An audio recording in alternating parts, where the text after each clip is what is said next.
buat kita-kita nih Pak, yang karyawan maupun pengusaha perorangan, kira-kira dampaknya apa sih Pak dengan pelaporan SPT menggunakan Cortex ini? Nah, kalau dari SPT PPh tahunan orang pribadi, kalau kita lihat di sini memang formulirnya juga sekarang sudah jadi satu ya, tidak ada lagi perbedaan antara 1770. Nah, sehubungan dengan itu, kebetulan kita rencana akan ada training nih ya, training SPT PPh tahunan badan ya, beserta dengan aplikasinya di Cortex gitu. Nah, ini dilaksanakan di bulan Februari ya 2026. Nah, ini kelasnya mungkin kelas kecil ya, nggak banyak-banyak gitu, sehingga kalau memang ada wajib pajak yang ingin mempelajari SPT tahunan PPh badan, apa saja update perubahan-perubahannya secara lebih rinci ya, secara lebih detail, nah bisa menghubungi nomor yang ada di video ini atau yang ada di cek di caption gitu ya. Dan ini ada promo menarik ya bagi 20 pendaftar pertama gitu ya.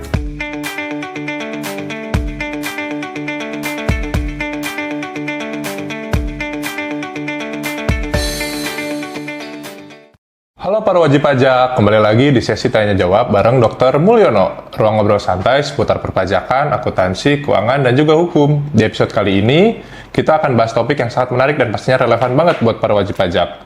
Yuk, langsung aja kita mulai. Nah, selamat pagi Pak Mulyono. Selamat pagi. Dengar-dengar nih sekarang lapor SPT tahunan baik untuk orang pribadi maupun badan bakal beda banget ya Pak ya? Karena ada Cortex. Oh, jadi nah, iya nih. Jadi sekarang ini ada dua nih sebenarnya yang baru ya di pelaporan SPT tahunan. Satu terkait dengan channel pelaporannya ya. Kalau dulu kan ada DJP online ya, kita tahu. Nah, sekarang untuk SPT tahun 2025, semua SPT termasuk PPh tahunan ya, orang pribadi dan badan itu harus dilaporkan via Cortex, itu nomor satu. Nah, nomor dua, tetapi yang harus diperhatikan nih bukan cuma channel pelaporannya saja ya, tetapi juga ada formulir ya SPT PPh tahunan yang baru ya, baik orang pribadi ataupun badan ya, diatur di Peraturan Dirjen Pajak nomor 11 ya tahun 2025. Nah, itu ada ratusan lembar untuk PR-nya. Nah, karena memang itu sangat penting sekali. Kenapa? Karena kalau saya juga hampir lupa ya kapan terakhir SPT. Kalau dulu kan SPT PPh tahunan ada 1770 ya, kemudian 1770S, 1770SS untuk orang pribadi, kemudian ada 1771 kan gitu ya. Nah, itu sudah sejak lama lah gitu ya. Nah, tetapi sekarang itu sudah dirubah gitu. Jadi formulir SPT-nya pun juga berubah. Jadi semakin mendetail. Kalau SPT orang pribadi dulu ada 3 jenis formulir, sekarang jadi hanya satu ya. SPT PPh badan juga hanya satu formulir SPT PPh badan. Nah, buat kita-kita nih Pak, yang karyawan maupun pengusaha perorangan, kira-kira dampaknya apa sih Pak dengan pelaporan SPT menggunakan Cortex ini? Nah, kalau dari SPT PPh tahunan orang pribadi, kalau kita lihat di sini memang formulirnya juga sekarang sudah jadi satu ya, tidak ada lagi perbedaan antara 1770, 1770SS atau 1770SS. Nah, cuma sekarang formulirnya menjadi lebih detail gitu. Khususnya yang harus kita perhatikan ini dari sisi kolom pelaporan harta. Nah, kalau dari harta dulu kan kalau kita ada daftar harta satu jenis tabel gitu ya. Jadi ada nama, kode harta, kemudian harta, lalu tahun perolehan gitu ya, jumlah dan keterangan. Jadi kolomnya itu sama untuk semua jenis harta. Nah, sekarang di Cortex itu dibedakan ya jenis-jenis kolom-kolom data-data yang harus diinput untuk masing-masing harta. Sebagai contoh, kayak misalnya tabungan. Kalau dulu kan semua sama tuh seperti itu. Sekarang diminta jelas nama banknya, nomor rekeningnya, gitu ya. Kemudian saldonya pasti kan gitu ya. Nah, kemudian di situ juga informasi lainnya ya terkait dengan nama bank dan seterusnya. Jadi lebih dibuat lebih rinci satu persatu. Nah, sehingga kalau ada yang bolong, nah pasti akan oleh pihak AR gampang menelitinya. Loh, ini kenapa nih? Kenapa nggak diisi? Nah, itu akan memicu pertanyaan gitu.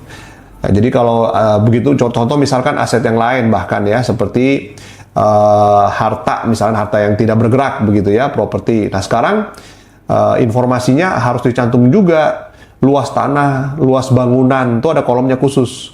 Kemudian ada dua harga ya, dua nilai yang harus dicantumkan.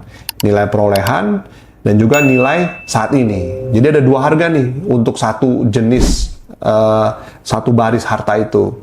Nah, kalau kita lihat di sini memang jadi semakin rinci ya, kantor pajak dapat meneliti dengan lebih mudah ketika semua data itu tersaji ya oleh wajib pajak. Nah, untuk melaporkan SPT via Cortex ini, nanti tentu saja di Cortex itu ada kolom-kolomnya semua kan ya. Nah, otomatis informasi yang harus dimasukkan oleh wajib pajak juga akan menjadi lebih banyak gitu ya, lebih banyak, lebih lengkap. Jadi wajib pajak harus semakin teliti ya, dan tentu saja spend waktu ya untuk menginput hal itu semua gitu ya. Tadi kan itu untuk dampaknya untuk kita orang pribadi nih Pak. Terus kalau untuk wajib pajak badan itu dampaknya apa ya Pak kira-kira? Ya, kalau perubahan utama sepertinya ada di SPT PPh badan gitu ya, adalah terkait dengan rekonsiliasi fiskalnya ya. Kalau dulu kita belajar ada penghasilan-penghasilan yang boleh diakui sebagai penghasilan dan mana yang penghasilan final dan bukan objek pajak. Kemudian biaya, ada biaya yang boleh diakui secara pajak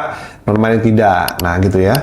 Nah, sekarang dari sisi laporan keuangannya dulu, tentu saya mulainya dari komersial kan, lalu dilakukan ada koreksi positif, koreksi negatif. Kemudian ada penghasilan, juga ada penghasilan yang final dan bukan objek pajak. Nah, sekarang dari sisi komersialnya, di formulir SPT tahunan PPh Badan Cortex itu sudah dicantumkan dengan cukup rinci ya, jenis-jenis akun maupun nomor akunnya juga gitu ya. Jadi nomor akun, chart of account. Kalau kita lihat dulu di akuntansi kan ada nomor akun, nama akun gitu. Nah, sekarang itu sudah disediakan di Cortex gitu. Saya bilang mungkin distandarisasi lah gitu ya.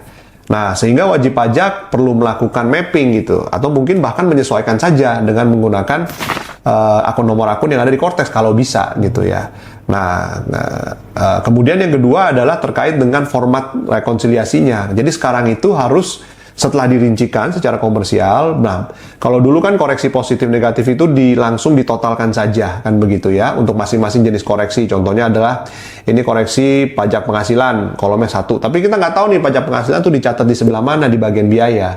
Nah, kalau sekarang dia sudah dimappingkan, jadi langsung di laporan keuangan komersial. Dari situ akan dirincikan per baris biayanya berapa yang dikoreksi. Kemudian kenapa dilakukan koreksinya gitu. Jadi kita dulu sering bingung nih, yang ini tersebar di akun yang mana, di akun yang mana. Nah, kalau sekarang sudah terlihat secara langsung gitu ya. Oh, contoh biaya promosi. Nah, ternyata ini dikoreksi fiskal. Oh, dikoreksi hanya sebagian. Kenapa? Kan seterusnya. Jadi kita nggak perlu melihat lagi kan begitu. Kemudian setelah dilakukan rekonsiliasi fiskal, nah kita akan dapatlah laba fiskal, penghasilan kena pajak. Tadi kan Bapak udah nyinggung terkait formatnya ada yang berubah nih Pak antara DJP Online dan Cortex sekarang. Nah, tapi untuk pelaporannya apakah ada perubahan Pak seperti tanggal deadline pelaporan penyampaian ataukah SPT perpanjangan itu masih ada atau diperbolehkan? Oke, nah, jadi ini memang pelaporan SPT tahunan PPh orang pribadi atau badan dari sisi jangka waktunya tidak ada perubahan ya dibandingkan dengan sebelumnya. Kalau orang pribadi di bulan Maret ya, di bulan Maret, jadi Januari Desember 3 bulan. Di bulan Maret kalau SPT tahunan PPh badan itu akhir bulan keempat. Jadi kalau Januari Desember tahun bukunya, maka deadline pelaporan SPT PPh badan adalah di bulan April. Nah, bisa melakukan perpanjangan maksimal 2 bulan dan itu diajukan juga via Cortex pengajuan perpanjangan permohonan pelaporan SPT PPh badan gitu ya. Jadi dari sisi jangka waktu tidak ada yang berubah. Nah, kalau untuk tarifnya sendiri itu ada perubahan nggak sih Pak untuk PPh badan dan orang pribadi? Nah, ini juga ya harus diperhatikan nih, banyak wajib pajak juga mungkin agak khawatir ya. Oh, ini dengan Cortex ya berarti gue bayar pajaknya jadi lebih besar ya. Nah, jawabannya tidak gitu ya. Karena apa? Karena kalau kita lihat aspek materinya atau terkait dengan pengenaan pajaknya, baik itu dari sisi penghasilan maupun dari sisi biaya, itu tidak ada perubahan dari existing regulation. Ini lebih ke menganut perubahan terkait dengan formil ataupun prosedural gitulah ya, ataupun formulir lah ya, formulir pelaporan SPT-nya ya, which is itu membutuhkan informasi dan bahan-bahan yang cukup lengkap lah gitu ya untuk mengisi SPT-nya. Tetapi dari sisi pengenaan pajaknya, kemudian apa yang menjadi objek pajak penghasilan, mana yang kena tarif umum, mana kena tarif PPh final ataupun bukan objek pajak ya, ini tidak ada perubahan ya. Begitu juga dengan biaya-biaya apa yang bisa dibiayakan maupun biaya apa yang tidak bisa yang bisa dibiayakan dan tidak bisa dibiayakan. Nah, itu juga sama, tidak ada perubahan gitu ya. Jadi dengan pelaporan Cortex ini tidak serta-merta akan meningkatkan beban pajak gitu. Tetapi dengan pelaporan SPT PPh tahunan yang baru melalui Cortex ini, maka pihak KPP ya, dalam hal ini AR atau pemeriksa, lebih mudah melakukan penelitian ataupun pemeriksaan. Yes, betul. Ya, karena datanya terjadi dengan jauh lebih lengkap dibandingkan dengan SPT-SPT sebelumnya. Nah, dengar-dengar Pak, di Cortex ini sekarang terkait hubungan istimewa itu ada perubahan ya Pak ya? Kira-kira itu sebelah mana ya Pak? Nah, iya, dulu kan kalau di formula SPT tahunan ini juga penting nih ya, terkait dengan transaksi hubungan istimewa. Sepertinya kantor pajak sudah mulai concern terhadap ini. Artinya dari sisi jenis ya, jenis transaksinya itu juga ditambah ya. Dulu ada misalkan belum ada yang namanya penjualan aset gitu ya. Aset yang baik yang itu berwujud atau tidak berwujud. Nah, sekarang itu semuanya macam-macam tuh ya. Ada pemanfaatan BKPTB dari royalti, kemudian ada dari luar dari APBN dalam APBN, intinya jual beli barang, kemudian jual beli jasa, jual beli BKP tidak berwujud, artinya kita bayar atau terima royalti, termasuk penjualan fixed asset gitu ya. Itu juga mesti dilaporkan ya, bahwa itu penjualan fixed asset kepada pihak-pihak yang memiliki hubungan istimewa tentunya ya, sesuai dengan pasal 18 ayat 4 Undang-Undang PPh ya. Ada hubungan kepemilikan, kemudian kontrol, kemudian keluarga gitu ya.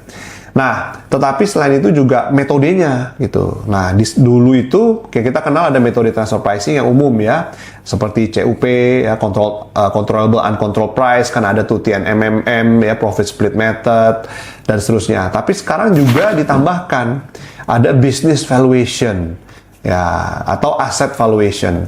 Kalau asset valuation ini menganut seperti apa sih? Seperti yang di KJPP ini berarti. Ya, kayak KJPP, kita tahu KJPP ada KJPP saham atau bisnis dan juga ada KJPP terkait dengan asetnya gitu. Nah, ini juga sudah mulai sekarang diadopsi ya, diadopsi di lampiran SPT PPh tahunan badan di Cortex gitu. Sehingga wajib pajak ini harus hati-hati nih melaporkan semuanya kalau memang wajib pajak tersebut melakukan transaksi dengan pihak yang memenuhi kriteria sebagai hubungan istimewa gitu.